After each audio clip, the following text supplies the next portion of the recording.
Is Kai Havertz a good soccer player to invest in? How does his recent move to Chelsea affect his investment potential? And what of his cards should you look out for? Let's discuss.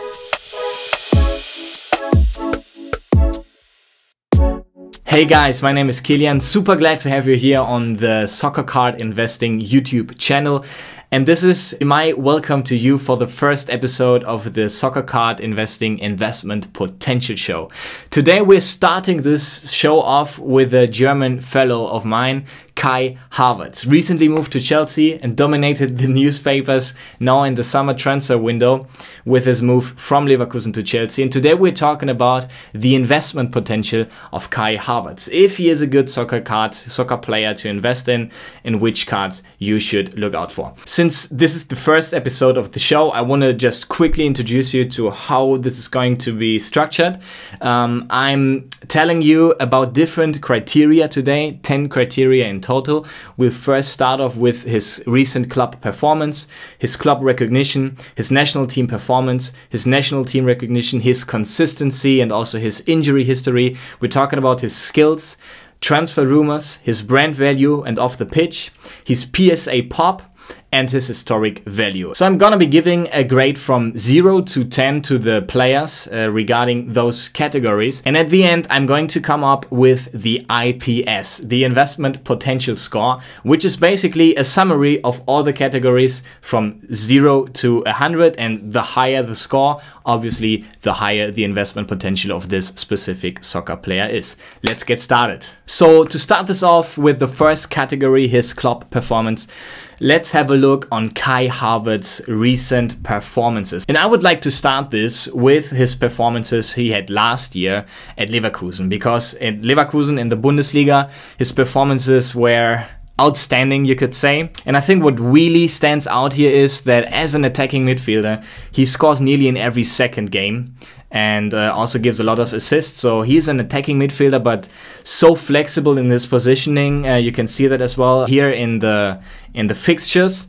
So obviously he has played in the attacking midfield, he has played as a right wing, and it doesn't really matter in which position he played last year at Leverkusen. Kai Havertz definitely had a big impact on Leverkusen's performance in those games. And what's also outstanding for me is that at the end of the season, when Leverkusen's normal central forward, the #1 central forward of Leverkusen last season, who is Kevin Volland, was injured, Peter Bosz, the Leverkusen head coach, had the idea to pull him basically up and set him in the front position as a center forward. And what did Kai do? He scored, and he scored a lot of goals. So you can see here he's really a clinical finisher, and it doesn't really matter where he plays. Kai Havertz always delivers.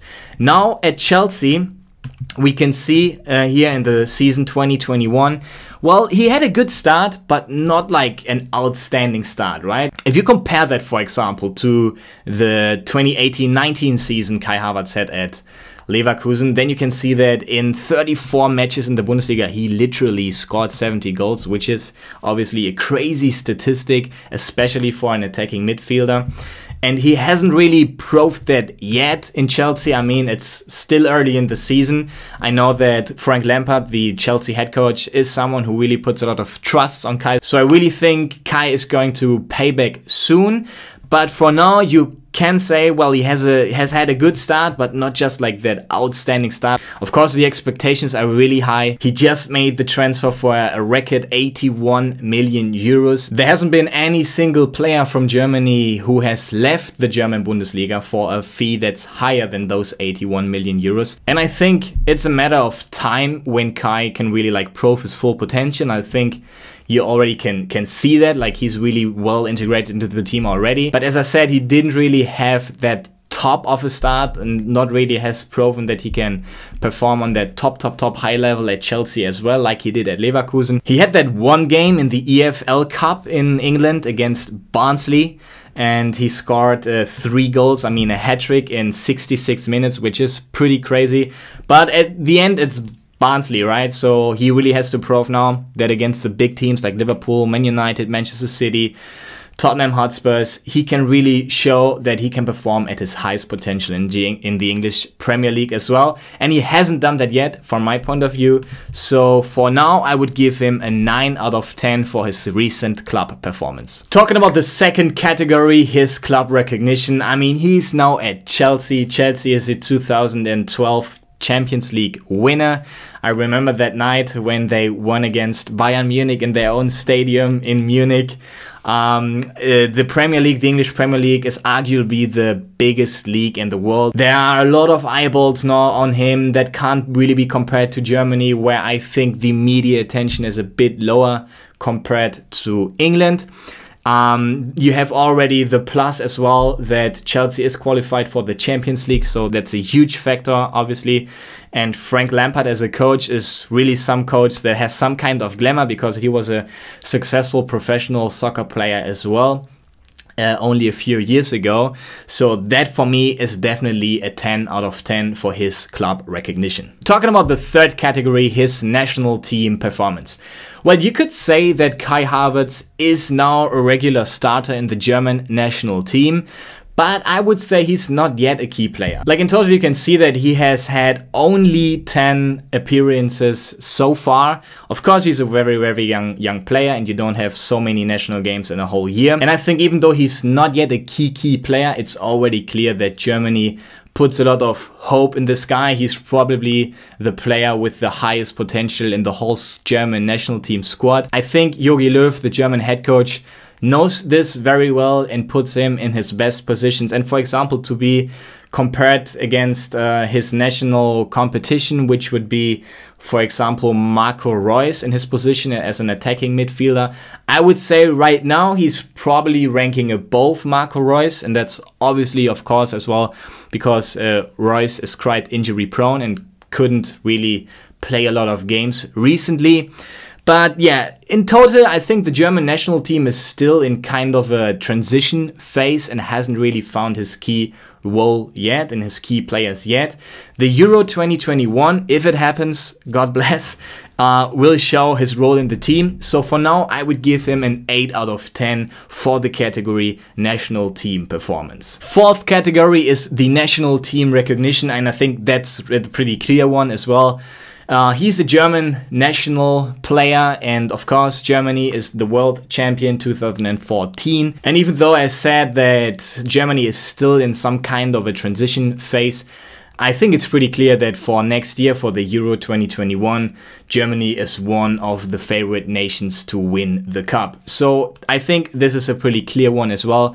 For his national team recognition, I would rate Kai Havertz a 10 out of 10. In the fifth category, let's talk about Kai Havertz consistency. And for me, Kai Havertz is really like the consistency in person. He's a player who can easily play 40-50 matches a season on really the top level. He has to prove that now at Chelsea as well, but performing on such a high level at such a low age at Leverkusen already in the last years. And they also played in the Champions League and the Europe League as well.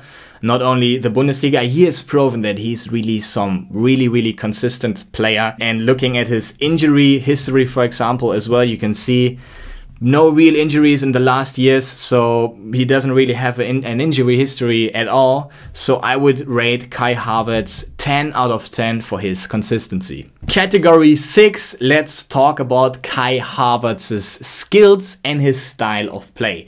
Well, Kai Havertz is definitely a special player. Now that he came to England, I see many people in social media like ranting around him, like why isn't he scoring, why isn't that guy doing so many assists. And you have to understand that Kai Havertz, he's not really the type of person who necessarily scores a lot of goals, even though he did that in the past at Leverkusen. But he's more of a kind of player that really creates chances as well. But you gotta understand that Kai Havertz is a player that probably his #1 characteristic is that he's an intelligent player. Kai Havertz is the type of player who makes his teammates better. And I've seen some comments as well on social media from Chelsea fans comparing him to Michael Ballack, and that's, I mean, it's kind of obvious because Michael Ballack, another German player who also played for Chelsea in the past, they look kind of similar as well.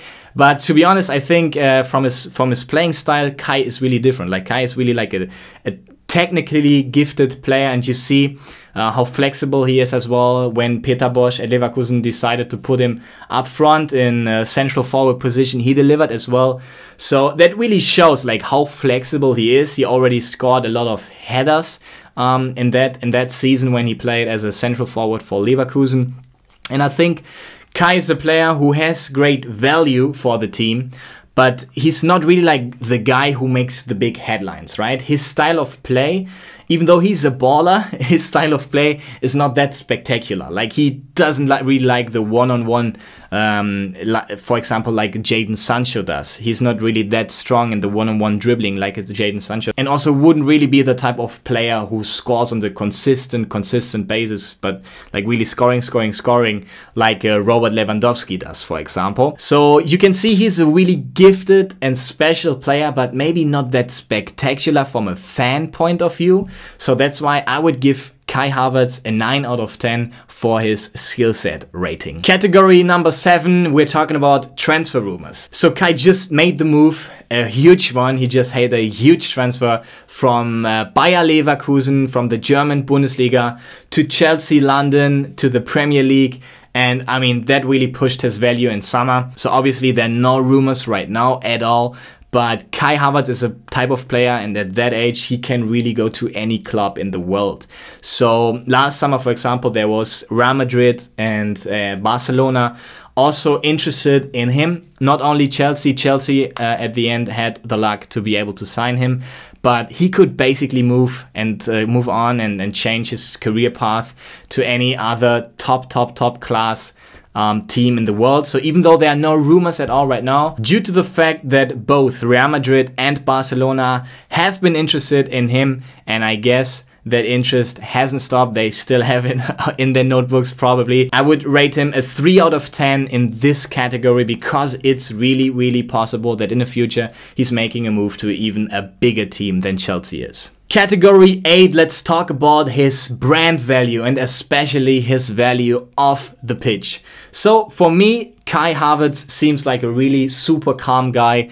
There's also a documentary movie on him on the Bayer Leverkusen YouTube channel, highly recommended. He seems a bit media shy to me. For example, when he's giving interviews, you see he's confident and he's comfortable on camera, but still, for me personally, he doesn't seem like the kind of guy who's there for the big marketing campaigns. But still, you have to say though that he's a Nike athlete, an official Nike athlete, and due to the fact that Chelsea's official sponsor is also Nike, that could potentially put him in some big spotlight. So all in all, I would rate him a 6 out of 10 for his brand value. Category 9, let's look at his PSA pop for his most popular cards. So the first card I would like to emphasize here is his 2018 Topps Bundesliga Chrome. And on PSA you can see there are 109 base cards graded, out of which 66 are PSA 10 and 40 are PSA 9. Also, another popular Kai Havertz card is his 2018 Panini Donruss, where you can see on PSA that there are 74 base cards graded, out of which 52 are PSA 10 and 21 are PSA 9. So all in all, I would say that those population reports are pretty low. A lot of potential for soccer card investors in that sense. So I would give a straight 10 out of 10 for his PSA pop category, since there's not really much supply for graded Kai Havertz cards. Now that we have looked on the supply side of the most popular Kai Havertz cards, let's see as well what does the demand say. And for that, let's analyze the 10th category, his historic value. So for his 2018 Topps Bundesliga Chrome PSA 10 base card, you can see that currently this card is selling at around $210. And you can also see that, talking about his historic value, in early September, this card was selling at around $435, $450. So that's obviously the effect of the hype that was around Kai Havertz when he made his move to Chelsea, and that currently dipped a bit, like the sports cards market in general. And the same thing is true for his 2018 Panini Donruss card, which is currently selling at a price of $177 more or less. And in early September, you can see as well that this card was selling at $360 to $485. So yeah, you can see that Especially for the Panini Donruss, there was values up to 3 times as high as his current card value. And for the Topps Bundesliga Chrome as well, twice as high, the value in early September compared to his current value. So considering his historic value and the current price he's selling, you can see there is some financial upside possible, but still those kind of returns like 2 times, 3 times are possible with other cards as well currently, so that's nothing like really spectacular in that sense. So in total, I would rate Kai Havertz's historic value a 5 out of 10. So to sum up, calculating all those categories together, you can see that Kai Havertz is scoring an IPS, an investment potential score of 80 out of 100, which is pretty strong. If you're convinced that you want to invest in Kai Havertz, which cards should you have a look on? So talking about Kai Havertz's rookie card, I would say that his true rookie card, like really the first card that is available of Kai Havertz in a professional competition, is this 2016-17 Topps Bundesliga Match Attacks Extra card. But you can see as well that on eBay, for example, this card is selling at around $30 right now, and there's not really a whole lot of demand behind that card.